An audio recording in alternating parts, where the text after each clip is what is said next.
উত্তর ও দক্ষিণ দিনাজপুর জেলার রেল উন্নয়নের বার্তা দিলেন সুকান্ত মজুমদার। উত্তর দিনাজপুর দক্ষিণ দিনাজপুর জেলার রেল উন্নয়নে আরও এক ধাপ এগোলো। এদিন বালুরঘাটের সাংসদ তথা কেন্দ্রীয় প্রতিমন্ত্রী সুকান্ত মজুমদার জানান, গাজল ইটাহার এবং বুনিয়াদপুর ইটাহার এই দুটি রেল প্রকল্প সংযোগের কাজ শুরু করা নির্দেশ দিয়েছে রেল মন্ত্রক।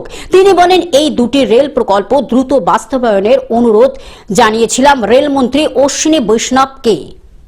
রেলমন্ত্রী জানিয়েছেন, এই দুটি প্রকল্পের কাজ শুরুর নির্দেশ দেওয়া হয়েছে। বহু প্রতীক্ষিত আমাদের যে দুটি রেল প্রকল্প, ইটাহার থেকে গুঞ্জরিয়া হয়ে গাজল পর্যন্ত যে রেল সংযোগ এবং তার সাথে বুনিয়াদপুর এবং কালিয়াগঞ্জের মধ্যে যে রেল সংযোগ, তার জন্য আমি এবং আমার সাথে রায়গঞ্জের যিনি সাংসদ শ্রী কার্তিক পাল দুজনেই মাননীয় রেলমন্ত্রীর সাথে দেখা করে আমরা তাকে লিখেছিলাম। মাননীয় রেলমন্ত্রী আমাদের দুজনকে এই বিষয়ে চিঠি দিয়ে অবগত করেছেন, যে বিশেষ করে আমাকে অবগত করেছেন যে দক্ষিণ দিনাজপুর এবং ইটাহার অর্থাৎ গুঞ্জরিয়া ইটাহার রেল লাইন এবং তার সাথে গাজল এবং তার সাথে কালিয়াগঞ্জ বুনিয়াদপুর এই রেল লাইনের কাজ প্রারম্ভ বা শুরু করার জন্য আদেশ রেল মন্ত্রকের তরফ থেকে দিয়ে দেওয়া হয়েছে।